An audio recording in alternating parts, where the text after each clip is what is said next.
This is very quickly followed by our second very engaging panel discussion, which is on strategy and competitive advantage. The idea in this panel discussion would be to understand issues which pertain to offensive and defensive action, how entrepreneurs find unique value, drive change within the industry, exploit change, and influence the balance. It will try to identify how trade-offs are made, inconsistency with strategy, and how choices and a fit can be aligned towards strategic advantage and competitive advantage. For this panel, I would invite Mr. CVL Srinivas, the CEO of Group M South Asia. Ladies and gentlemen, let's welcome him with a warm round of applause, please. Mr. Srinivas. Okay. May I invite Mr. CP Gurnani, the MD and CEO of Tech Mahindra.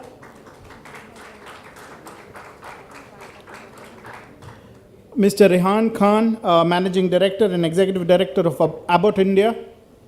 And Mr. Vipul Shah, President and CEO, Dow Chemical International Private Limited. This panel will be moderated by Mr. Anurag Batra, the Chairman for Business World and Exchange for Media Group. Over to you, Anurag.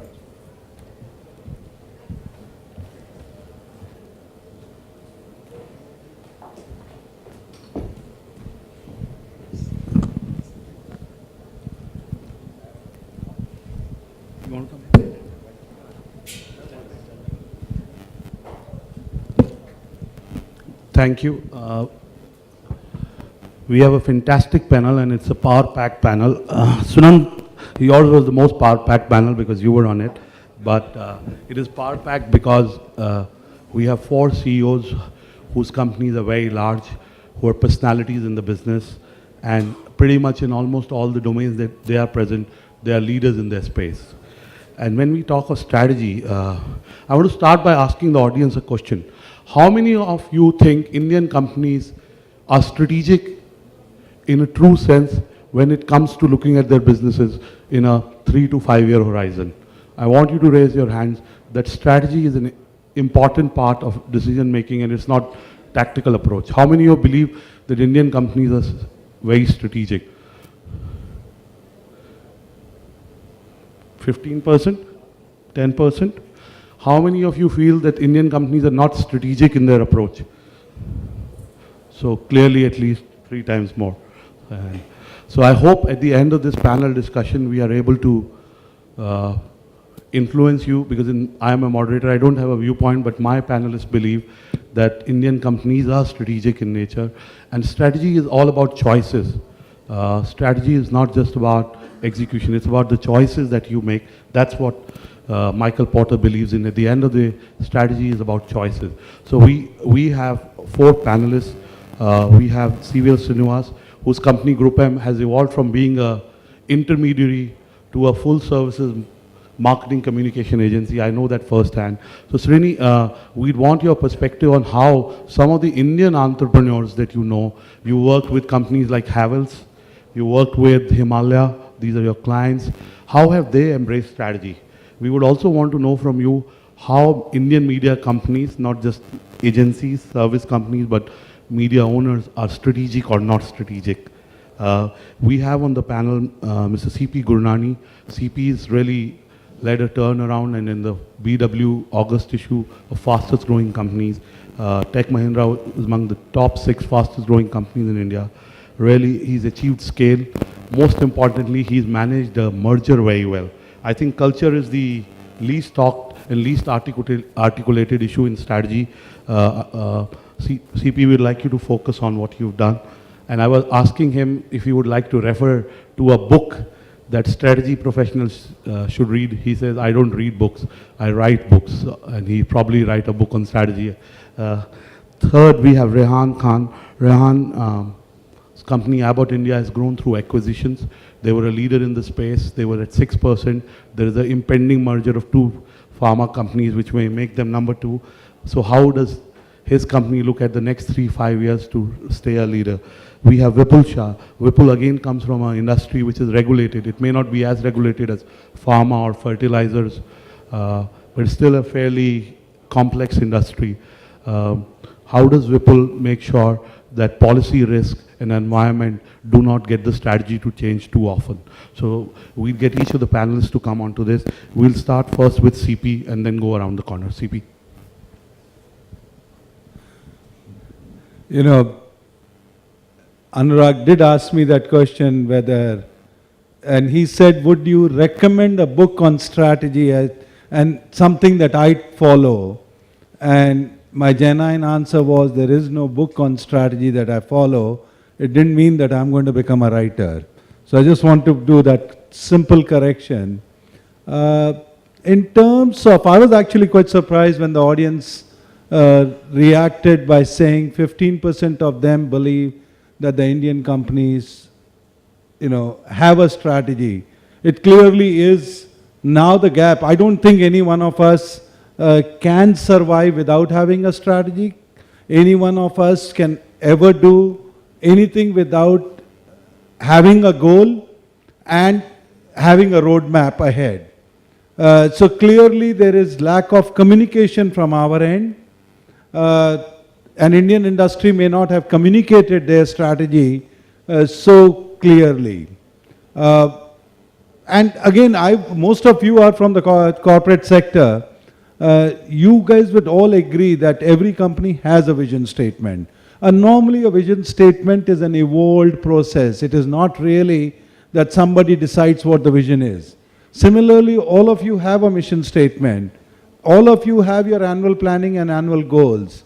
And no annual plan and goal talks about degrowth. We are always talking about growth. And when we talk about growth, we are also taking into account whatever is the environmental scan, whether it is a global economy, whether it is the national politics, whether it is disputes on any boundaries, and so on and so forth. So again, I'm repeating is that there is no corporation which will be able to work without clearly having a strategy. Anurag raised a point really about the whole turnaround and the merger or integration later. Clearly, we followed the same process. In 2009, when I went in to take over Satyam, I had a clear 3-year plan, which was evolved by 3 months of consultation. I took over on 13th of April, and we declared a plan on 20th of June. Similarly, currently we are working on a plan which says 2015. It is just, to make it easy for people to remember, we said we will, 2012 we announced that plan which says we'll double our revenue. We were 2.5 billion in 2012. We said we will become 5 billion revenue. We said we will have zero difference in operating margin with similar growth companies, and we will be so on and so forth in number 1 in this, and we will be the top 5 brands in these 5 technologies. So the point again I'm trying to say is that a strategy aids a goal.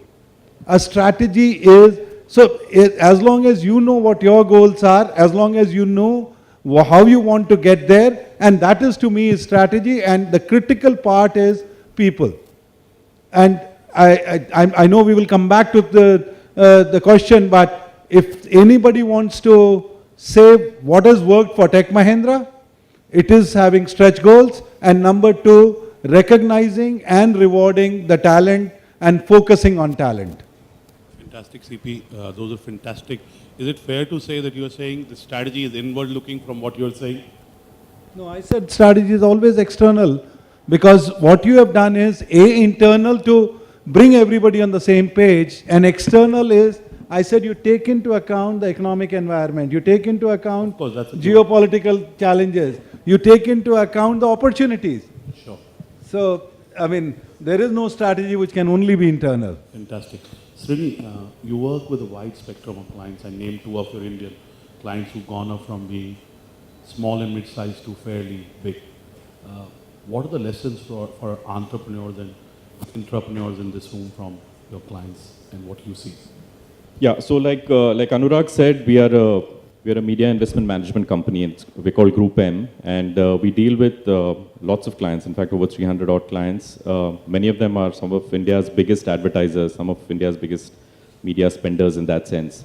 But we also we deal with a lot of clients who are also, I would say, not just SME, but entrepreneurial, local, homegrown brands.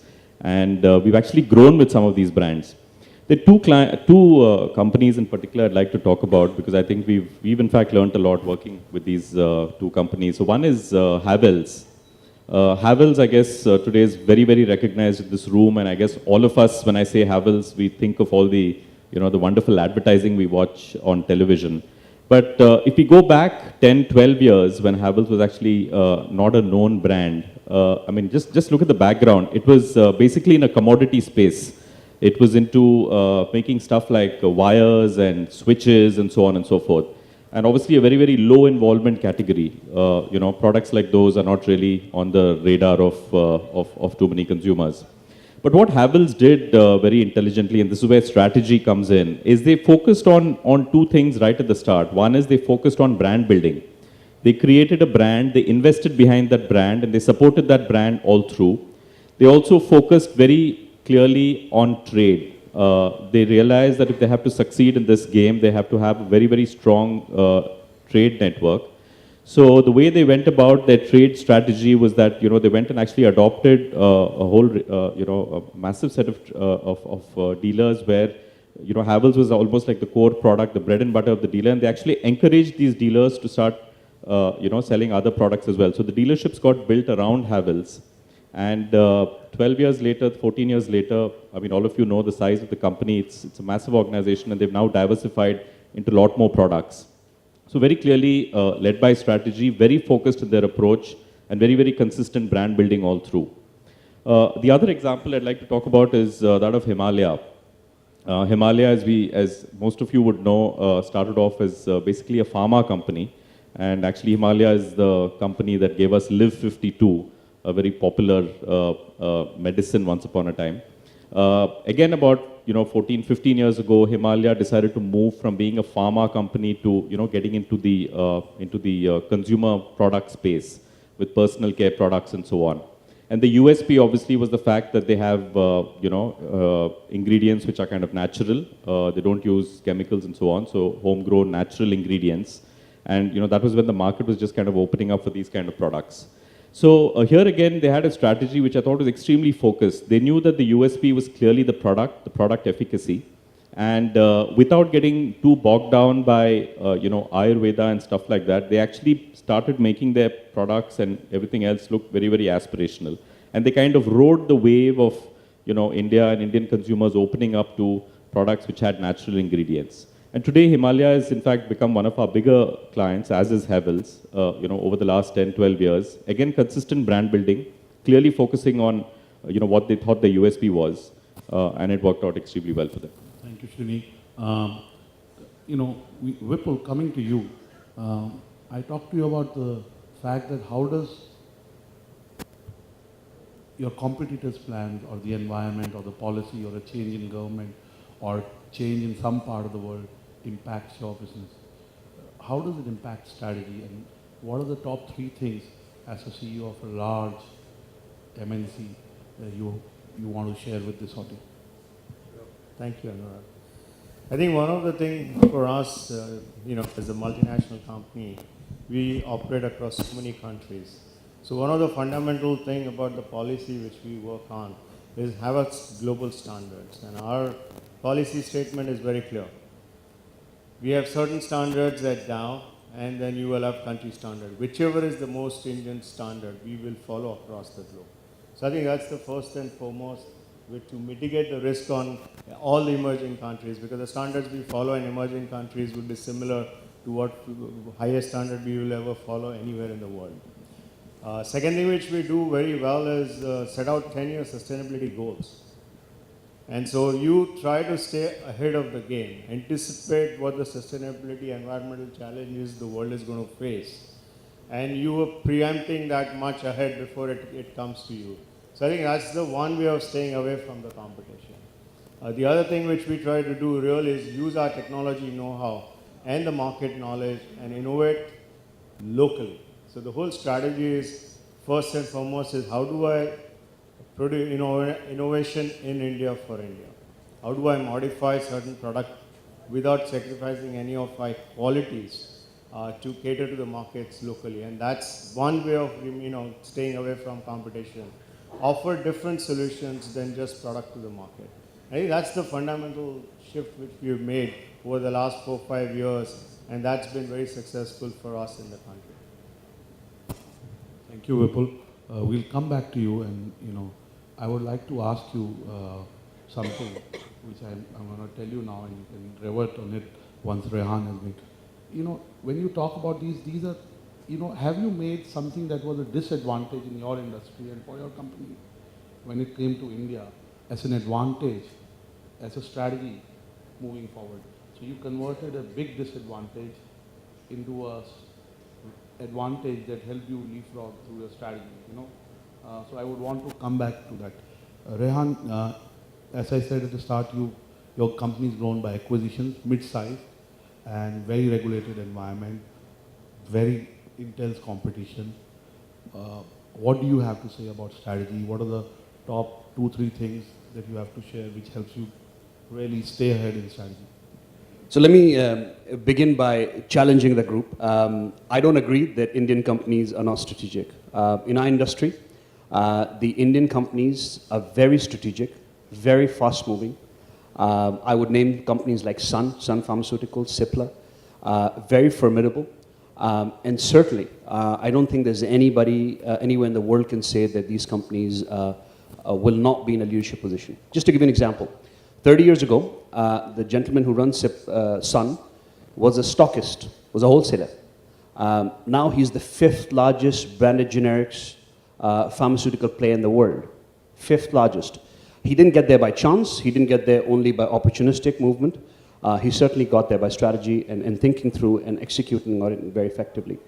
Talking about strategy for us, certainly acquisitions have played a role in getting in the muscle, getting in the scale. But I'd focus on 2 things in terms of what I believe are competitive advantages for Abbott in India. One is the culture, how we operate, and there's very specific tenets of the culture.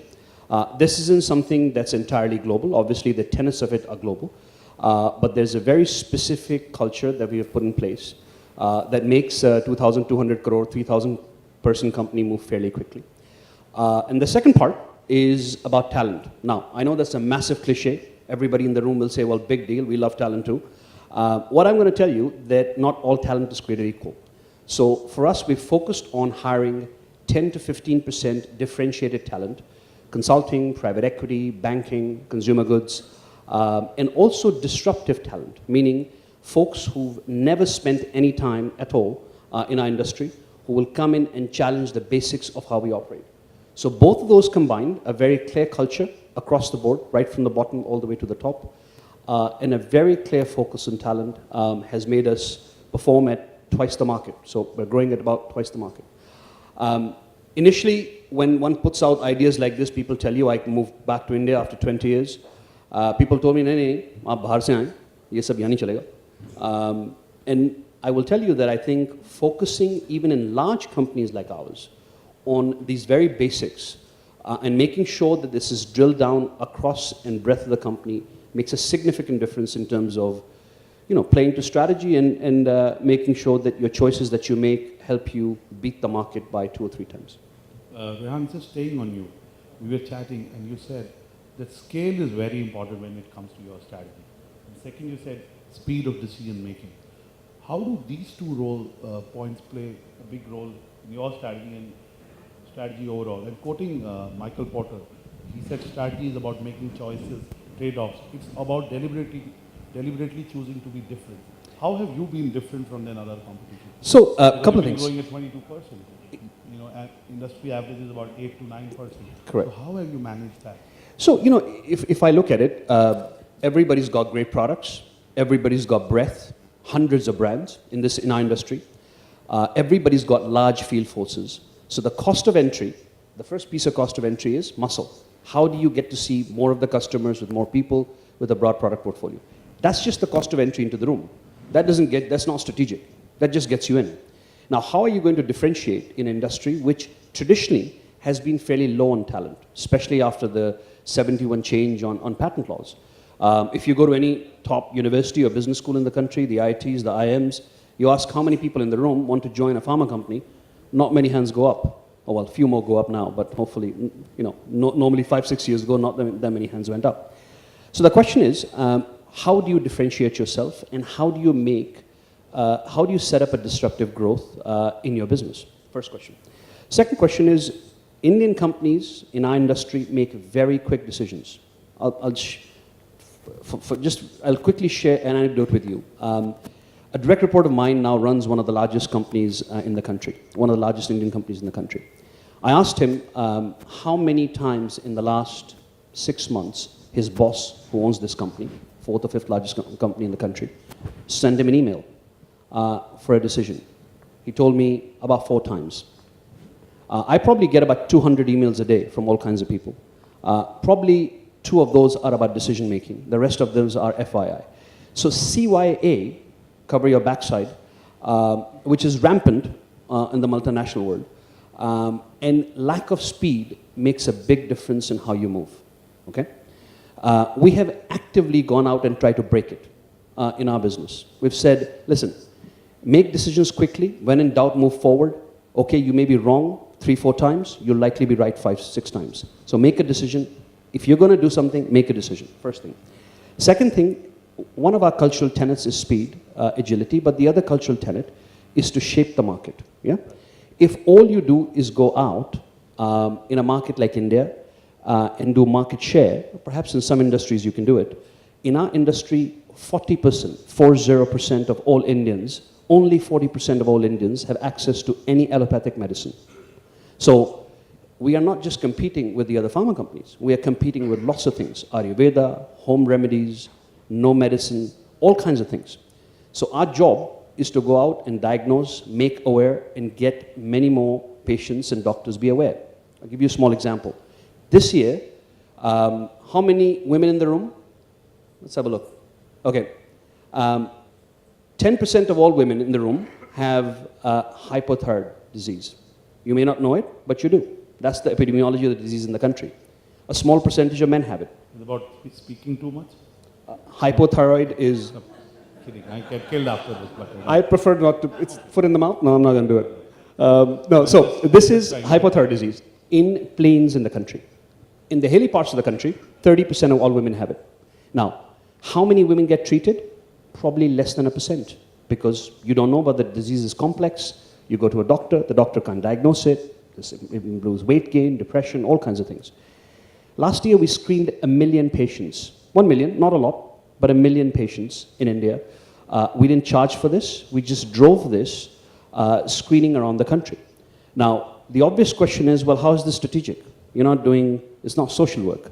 Thing is, 50% of all prescriptions written for this particular disease are written for our product. So, yes, we will give some share to the market, but at least if we do 1 million, 2, 3, 4, 5 patients a year, we'll start shaping the market and growing the market.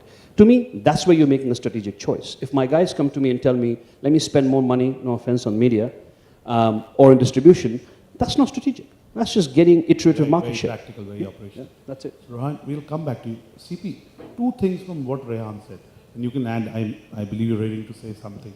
One is, as a strategy, today we operate in an environment where top talent, when you talk about how you reward your people, wants to be an entrepreneur. You're dealing with people where, people have opportunities to be entrepreneurs, they have ideas, people. So how do you, as a strategy, make sure you're able to keep your entrepreneurial people or create incubator? Second is, we have a large business leader, we have Mr. Ruya in the room. Businesses want to be a force for good. Is being a force for good a strategy? Is it a good strategy in today's environment? And can you give us some examples on these 2 counts? So I guess the question that you really have to answer to yourself is whether you want to be a hare or you want to be a tortoise. I mean, if you want to be a tortoise, then that the person who wants to join you, clearly knows that, as a tortoise, he's probably better off in a Central Bank of India or a State Bank of India. Sure. And when Business World invited us to be the fastest growing company, it clearly is because the strategy is about not only speed and scale, but it is about entrepreneurship. I mean, all my 90,000 associates know it, that our DNA is all about being the largest startup IT company in the world. So my talent, my people, I mean, again, Rehan talked about, if in doubt, go forward. In our case, we celebrate failures. Fantastic. I think one of the themes that I constantly have in my life, I keep saying is that in India, the reason we are not able to build a lot of things, we achieved a lot. We sent something to Mars day before yesterday or 2 days back. But I don't think we celebrate failure enough. Or we are worried too much about failure. We don't have a Silicon Valley for that reason. And I'm not saying that we should celebrate failure in the way that we should celebrate Dr. Manmohan Singh. But I'm saying, we don't celebrate. Second, what about the fact that businesses need to be, as a strategy, a force for good, beyond business, the social responsibility of business? Again, I again, would like to say is that at Tech Mahindra, 10 years ago when I joined, we were a $100 million company and, 5 million profit. That time also we used to spend 2% of our, earnings as, as a corporate social responsibility. And again, we chose that we can't solve all the problems. We will only focus on girl child and the girl child education. Fantastic. So today when we are $3.5 billion and 90,000 people and almost 500 million profit, we still do 2%. But more important is that my associates participate in community services. Fantastic. Vipul, coming to you, strategy, the word strategy comes from military, from defense. And Michael Porter, again, Michael Porter, we're at Event Inspired. Michael Porter has said, strategy is what you also don't do, what you choose not to do. In your business, one, I ask you, how have you made something that was a disadvantage into a strategic advantage? And second, as a strategy, what are the things you've chosen not to do? I think both of them are fairly loaded question. I'll try the first one. I think given the multinational company stature across the globe where we are, as a $57 billion company, in India we have only about $1 billion. The global product standardization and that push of the standard products and services in the market, I think is the biggest impediment to our growth, because country like India, we require differentiation. We require modification. And these modifications are not which is going to generate large volume overnight. And when you don't have that scale of volume, that becomes your biggest disadvantage. To overcome that particular disadvantage, what we started doing is we started setting up our innovation labs in India. So A, modification of product is in my hand. In the past, I would send my requirement in the globe, and a top list of 100, I would be 101. So it will fall out of the wayside. And that, I think, is the biggest shift where we have done, which also gave us independence. We had to stop doing what we call Mother May I, no asking questions. Prioritize your local projects, start implementing. And that has been our biggest turnaround in terms of what we're going to do. The other thing we do is, now as a company, there is not a single industry in the world where you would not find our product and services. We cater across everything. It's a 5,000 product portfolio company on a global basis. In India, we participate only in about 2,500 of that product portfolio, because you had to then prioritize in terms of what is the growth potential of the country, what are the investments which country is making specifically, and how we can fit in our product and services towards that. And I think that's been our biggest challenge. And a couple of other comments I want to make, what CP was talking about CSRs and stuff. I mean, when we look at our CSR projects, we look at three things. Obviously, your money at use, but second, it has to use some of the product and services which we bring to the table. And the third, which he touched on, is our employee volunteering hours. And I tell you, one of the biggest project which we've been funding since 2005 is the Jaipur Foot. And this is one of the most emotional moments I had in 2005 when you went. If anybody is there and if you go to Jaipur Food Foundation in Jaipur, you would see it with nothing. People come in with nothing in their hands and they get a foot in there. And what we have done actually is we use our labs in India to modify the foot itself to make it lightweight, which is almost now at the weight of human normal foot, and flexibility it creates. And from a handmade synthetic rubber to a semi-automated process, so you almost make 9 times more limbs per day. And I think those are the concepts on CSR which we like to bring it to our table in terms of long term. We have to keep to our time. Srini, since this word comes from military, as I said, it's also said your strategy is defined by what your enemy does. It comes from the word enemy. But how does your competition do? How much of your strategy has been influenced by your competition? I know you're a real clear leader and way ahead of the pack as a company, but how much of it has been influenced by Yeah, I think, I mean, at all times, obviously, one needs to, look at competition and accordingly work out plans and strategies. But I think what's different in the last few years is that, no matter how big or small you are, competition can come in any shape and any form and from anywhere. So I think in the media sector especially, what keeps us up at night is not, I mean, obviously we respect all competition, but what really keeps us up at night is, the guys who are actually sitting maybe in a garage in Bangalore and coming up with the next big disruptive media or a technology idea. so technology that is impacting advertising? Yeah, because today I think what digital, especially if you talk about the media industry in particular, the biggest disruption is happening because of digital, and digital has really made it a completely even level playing field, so anyone can compete with anyone. So I think that's a big challenge going forward. Fantastic, Srini. Rehan, last comment from you. Again, in all my conversations, you talked a lot about talent, talked a lot about human capital and how that is the biggest differentiator when it comes to strategy. Final points from you on those. I think, like I said, I think when we talk about talent, I think not all talent is created equal. You have to bring people in. Large percentage of our population, 2,500 people, have to be trained. So we almost run a mini university inside. But having said that, I think bringing in folks from a very different background. For example, the gentleman who runs our Salesforce Excellence is an investment banker from Chicago. He wanted to come to India. He went to Stanford. He wanted to learn about sales and marketing, so we brought him back. And he's now learning about sales. Now, there's obviously a risk associated with it because this individual does not know the sector, does not know the background. But smart people learn things fairly quickly if you put them in challenging situations. I'll just add one more comment about this whole Indian versus multinational. One last comment. I just want to leave this with the group that we have to learn from Indian companies. In my sector, it's the Indian companies who are the leaders. They are the most strategic. Let's not discount what exists in our market. Let's learn from them. They are the real leaders. The game in branded generics and generics is being played right here and in Israel and in China. So, Fantastic. yeah. So we're going to do the last set of comments, and what can we learn in terms of strategy from our current Prime Minister Narendra Modi? Is there something that you've learned or you've noticed, or it's something that watching him in action in the last 4 months or so?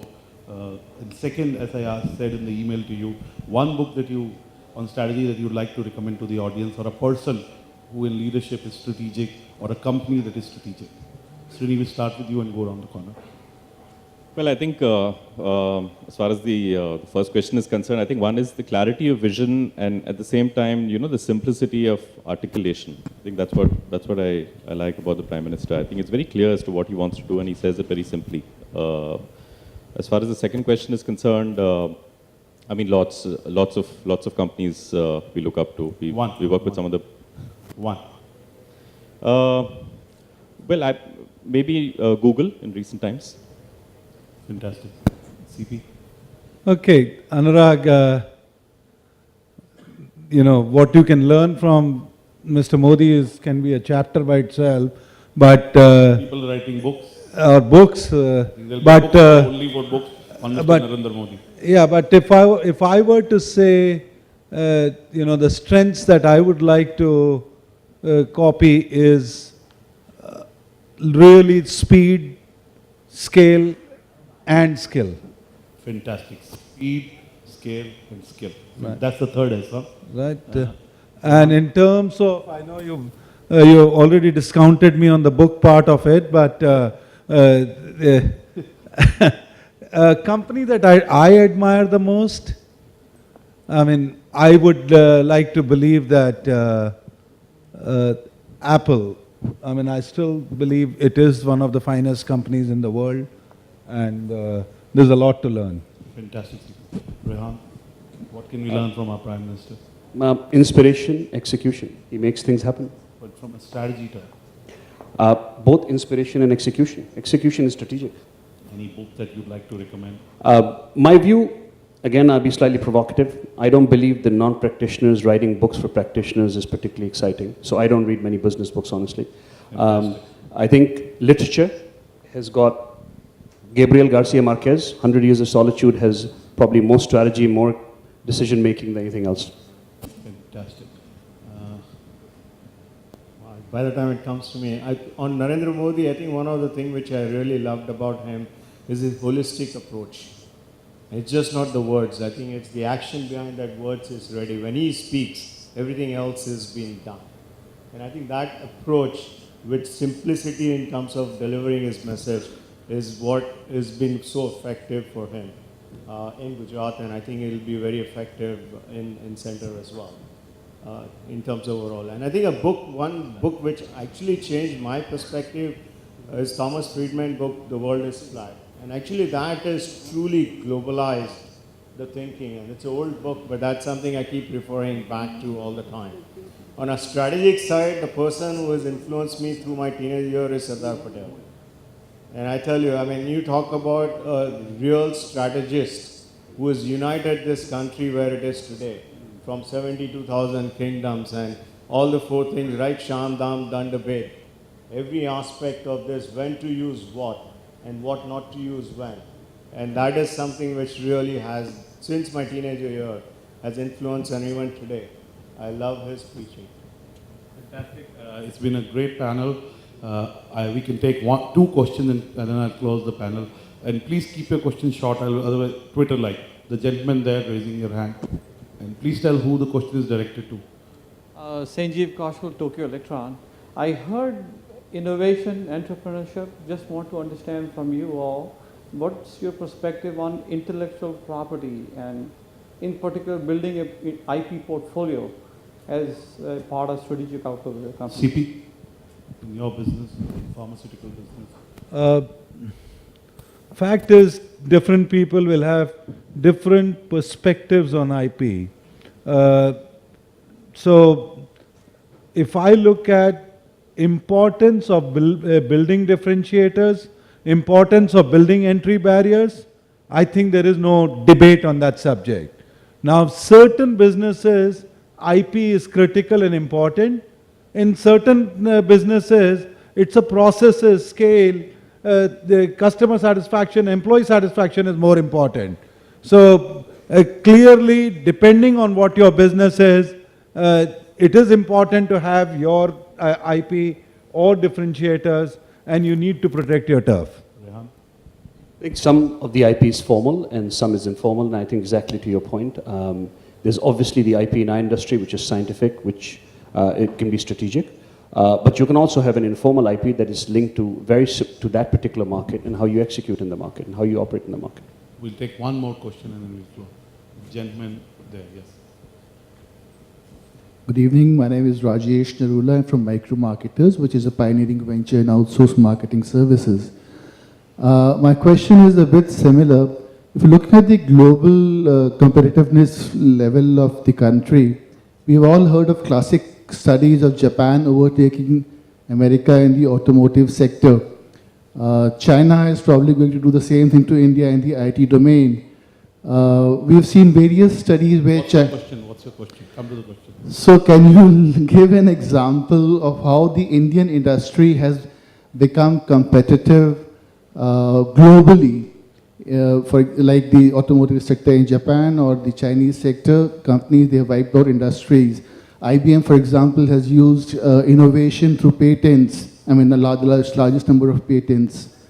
So something like that from the Indian domain? I think maybe the area which I was going to refer to is your area where So, Rajesh, the reason I volunteered was that China wanting to overtake in an IT, trust me, it's been a work in progress for 15 years, and I don't know how long your career is, but for the next 20 years, it will remain work in progress. I like that. Right. Good one. Srini, I think one of the, I mean, if you want to call it the sunrise sectors as far as, what maybe underleveraged globally is the media and entertainment sector in India. We have the biggest film industry. We have, in fact, maybe even the biggest software, TV software industry in the world today. And I think it's only a matter of time before, it becomes the next IT as far as India is concerned. Plus, like I said earlier, with so much of innovation happening in digital media, and a lot of that innovation actually happening in India, I think in the mobile, for example, I think we'll soon see a lot of those being exported as well. Rehan, in a sense, for those who didn't understand his long question, he meant, he probably asked, what can we learn from Japan and in terms of being competitive and in terms of being strategic in our approach? That's what I understood. Applying to our industry is certainly process and compliance. We're the third largest volume producer in the world in generics, and therefore certainly both of those play a big role. I think it's been a fantastic panel, power pack, people who are practitioners who built companies. So it's not, it's strategy and execution, strategy and play. It's not theoretical talk. These are leaders from their domains. Their companies are leaders in the domain. So please give a big round of applause to our panelists. And I want to ask you a question that I asked at the start of the panel discussion. How many of you believe that Indian companies, and all the companies here, they may have multinational parents, but they are Indian companies. How many of Indian companies are strategic in their approach? Has it changed since the days? Marginally, yes, maybe 5% more people have. All the women have said yes. So I think we'll do well. Thank you once again. Thank you, Professor Kapoor, and we look forward to chatting outside in the break. Thank you. Please give them a big round of applause. May I invite Dr. Roberto Alvarez from the Brazilian Agency of Industrial Development to come and felicitate our guests, please.